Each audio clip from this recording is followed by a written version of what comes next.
아, 매도자님 지금 뭐 매수 희망자 나타났는데 얼마에 매도하시겠어요? 이런 협상을 해야 되는데 전화만 했다 하면 가격을 올려요. 이게 왜 그런지 아십니까?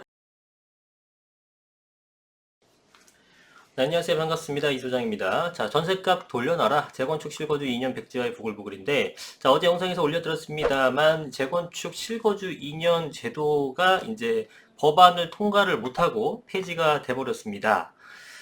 그랬더니 이제 부작용이 여러 가지가 나타나게 되는데 재건축 단지에 전세를 살던 A씨는 최근 이삿짐을 싸게 됐다. 전세 살던 사람입니다. 세입자분이세요. 집주인이 재건축 실거주 2년 요건을 채우기 위해 들어와 살겠다고 통보. 그러니까 사실은 재건축 실거주 2년이라는 정책이 나오지 않았다 그러면은 전세를 살던 A씨가 나갈 일도 없었겠죠. 그런데 이게 나오게 되면서 세입자도 쫓겨나게 됐고 심지어 이걸 진행하는 게 아니라 중간에 이게 폐지가 돼버렸어요. 하지만 이미 엎드려진 물이죠. 집주인은 어차피 2년 채워야 되니까 빨리 들어와야겠다라고 얘기하게 되면서 세입자를 내보낸 겁니다. 그래서 2년 전 전세금은 4억 5천만 원이었는데 주변을 돌아보니까 2억 원 더 오른 전셋집으로 이사를 해야 되기 때문에 세입자도 애꿎게 2억 원을 더 써야 됐던 상황이 돼버린 거죠. A씨는 재건축 단지 전세 매물은 시세보다 저렴하다는 장점이 있어 살아왔는데 당연하지 않습니까? 재건축이 가치가 있는 거는 소유했을 때죠. 예, 나중에 새 아파트가 될 거니까. 세입자는 아무 상관없잖아요. 세입자는 현재 사용 가치, 물리적인 현황을 봐야 되는데 재건축이 물리적인 현황은 속된 말로 거지 같잖아요. 그러니까 당연히 시세보다 저렴한 가격이 형성될 수밖에 없다. 상생하는 구조라고 얘기를 하는 겁니다. 재건축 세입자는 저렴하게 들어가서 살 수 있기 때문에. 근데 확정되지도 않은 규제 때문에 전세금을 2억 원이나 올려 이사했다. 집주인과 세입자 사이의 갈등만 부추기고 전세금만 올린 규제 예고 때문에 입은 정피해는 정부가 보상해 줄 것이냐 이렇게 하소연하는 사람들이 많을 수밖에 없죠. 자, 그래서 실거주 요건을 채워인 집주인, 주거 안정을 바라는 세입자 사이에 갈등을 부추긴 데다 전세 매물이 줄어서 전세가를 올렸다는 비판이다. 자, 어제 영상에서 보여드렸지만 전국 평균 1년 동안 전세가 상승률이 12%인데 강남이라든가 어떤 서초 송파라든가 이런 투기과열지구의 재건축 같은 것들은 18에서 25% 정도까지 한 1.5에서 2배가 더 올랐다는 겁니다. 지금 1년 사이에 우리 전세 가격이 얼마나 폭등한지 아시죠? 그거 평균보다 더 올랐다는 거예요. 어마무시하게 올랐습니다. 자, 여러분들 1년에 20% 올랐다는 것은 2년에 40% 오르는 거잖아요. 2년에 40% 오르면 여러분들 5억짜리가 2년 뒤에 여러분 재계약할 때 2억 더 필요한 거예요. 7억이 되는 겁니다. 무시무시하죠. 자, 그래서 근데 혼란스러운 건 세입자만이 아닙니다. 집주인 역시 불안한 마음에 무리를 해서라도 실거주하기로 했죠. 왜냐하면은 재건축 대상인 집이 깨끗할 리가 없잖아요. 거기 들어가 살고 싶겠습니까? 그 재건축 소유주는 돈도 좀 있을 텐데. 그러니까 다른 데서 거주하면서 투자용으로 산 건데 실거주 하라 그러니까 들어가는 거예요.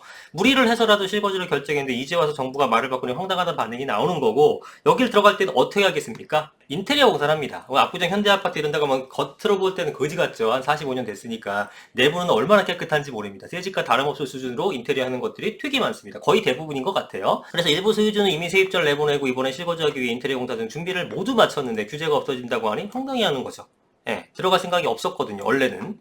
그런데 들어가야 되니까 어쩔 수 없이 인테리어 공사했는데 안 해도 된다. 이렇게 바뀌어버리니까. 취소할 수 있는 방법이 없느냐면 백방으로 물어보고 있는 상태다. 자, 그래서 재건축 단지 전세는 주변보다 시세가 저렴하죠? 학군 수요가 있죠? 그렇잖아요. 좋은 데잖아요. 그래서 집주인과 세입자가 서로 상생하는 구조였단 말이에요. 여러분들 자녀들 학군 좋은 데 보내고 싶지만 학군 좋은 동네 집이 되게 비싸잖아요.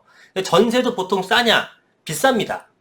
그런데 재건축 대상인 것들은 싸죠. 왜 현황이 지금 지저분하니까. 그래서 학군도 좋고 시세가 저렴한 재건축 전세를 많이 세입자들이 선호했었는데 이런 제도가 생겨버리게 되면서 다 쫓겨나 버린 상황이 돼버린 거죠. 그래 놓고 아이 안 되겠어. 그냥 우리 안 할게. 이렇게 말을 바꾸니 열이 받는 거죠. 부글부글 하다는 게 이해가 되는 겁니다. 뭐 이미 다 다른 데로 쫓겨나 버리고 아니면 그 비싼 어떤 전세로 학군 수요인 재건축 아닌 것들로 옮기게 되면 비싼 데로 옮길 수밖에 없잖아요. 그러니까 세입자들 입장에서는 집주인 나가라고 하니까 일단 나가야죠. 나가는데 주변에 학군 수요 있는 재건축 아닌 일반 구축 아파트라든가 이런 것들은 비싸단 말이에요. 학군 수요니까. 그래서 2억이나 더 주고 이렇게 집을 얻는 이런 상황이 돼버린 거고 세입자들한테도 피해를 준 거고 아니면은 뭐 주변에 뭐 2억, 3억 더 달라 그래서 돈이 없으면 아예 학군 수요에서 다른 동네로 쫓겨나 버릴 수밖에 없는 거죠.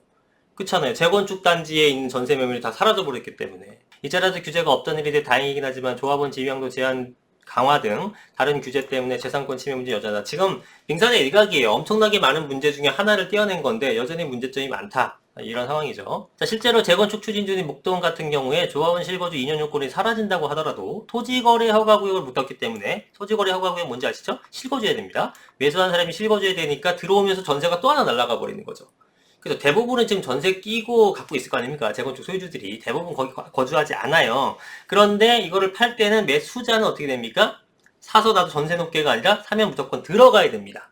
예, 집을 파는 것과 사는 거 모두 쉽지 않은 거죠. 그럼 2년 실거주 한다면 전세가 나오겠죠? 근데 대부분은 들어갈 때 뭐래요? 인테리어 같은 거 하죠. 인테리어 비용 빼기 위해서는 전세값도 높게 받겠죠? 전반적으로 제가 볼 땐 전세값이 상승할 수밖에 없는 구조가 된다라고 봅니다.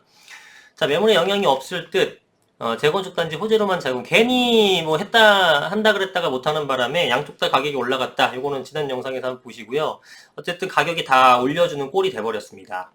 2년 실거주 요건이 풀리니까 안전진단 통과하지 않은 재건축 단지들은 불붙고 있는 분위기. 맞죠? 조합 설립 인가가 이미 났다면 이런 제도를 적용받지 않아요. 작년에 이 대책을 내놓게 되면서 이 법 개정하겠다. 그리고 법 개정한 이후에 조합 설립 인가 받은 것부터 적용한다고 하니까 법이 언제 바뀔지 모르니까 조합 설립 인가를 빨리 낸 거고, 속도를 냈지만 여태까지 못 내고 있는 것들은 좌불안석이었죠. 이게 언제 법 통과가 돼가지고 내가 실거주 2년 의무 요건을 채워야 되는구나 라고 생각했을 거고, 아예 그 단계까지 못 간 것들이 있죠. 추진 설립도 안 돼서 이제 안전진단 통과 여부라든가 이제 겨우 추진이 통과했다라든가 이런 것들은 조합 설립 인가가 아직 멀었잖아요. 그런 것들은 어쩔 수 없이 2년 나는 요건 채워야 되는구나 라고 생각했었단 말이에요. 그러니까 상대적으로 인기가 덜했겠죠. 조합 설립 인가 받은 것들보다. 근데 이게 풀어지게 되니까 그런 것들이, 인기가 없던 것들이, 그동안 가격이 못 올랐던 것들이 이번에 한꺼번에 올라가게 되겠죠. 그게 이제 목동도 되는 거고, 그 목동과 더불어서 80년대 후반에 택지개발지구였던 노원구 상계주공 같은 것들이 혜택을 대표적으로 볼 수 있는 단지들인 거예요. 그래서 재건축 안전진단 절차를 밟고 있는 단지들에 대한 매수 문의가 빗발치고 있는데, 안전진단 절차는 이제 재건축의 완전 초기 단계고요. 그런 것들 중에 대표적인 것들이 상계동 쪽이에요. 그런데 매수 문의가 끊이지 않고 있어요. 그죠? 이런 통과되게 되면 당연히 이거 사람들은 사지 않겠습니까? 매수 문의가 끊이지 않고 있는데, 부동산 중개업 사장님이 말씀하시는 건 뭐냐면, 매수할 사람이 있다고 집주인에게 전화를 해야지 연결이 되잖아요. 아, 매도자님 지금 뭐 매수 희망자 나타났는데 얼마에 매도하시겠어요? 이런 협상을 해야 되는데, 전화만 했다 하면 가격을 올려요. 이게 왜 그런지 아십니까? 부동산이 많잖아요. 부동산이 단지별로 여러 군데 있으니까 물건은 몇 개 없어요. 지금 각 겹겹이 규제가 쌓였기 때문에. 그러니까 하나의 물건에 부동산이 10개, 20개가 전화를 한 겁니다. 저희 손님 있어요, 저희 손님 있어요, 저희 손님 있어요. 여러분 어떤 기분 드시겠습니까? 내 걸 사겠다고 난리가 났어요. 이제 시장이. 팔고 싶어요? 안 팔고 싶죠. 만약에 판다고 어떻게 팔고 싶어요? 가격 이빠이 올리고 싶죠. 사람 심리가 당연히.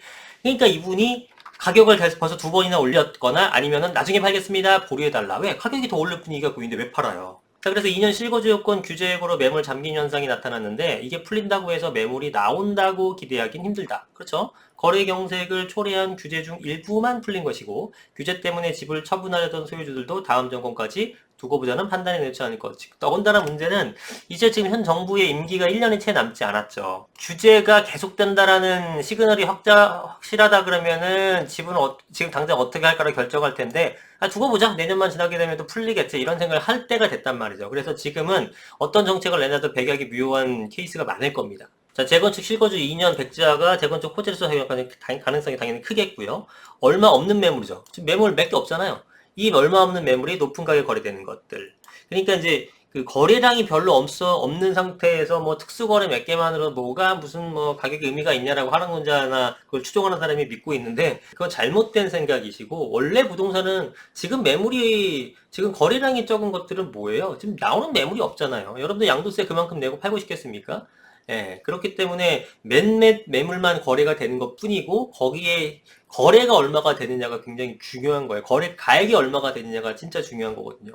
거래가액은 거의 계속 신고가액입니다. 이 어떤 걸 의미하는지 아셔야 되는 거예요. 물건이 없는 상태에서 희소한 가치가 부여됐고, 희소한 가치 때문에 가격이 상승하는 모습이 계속 이어지고 있다.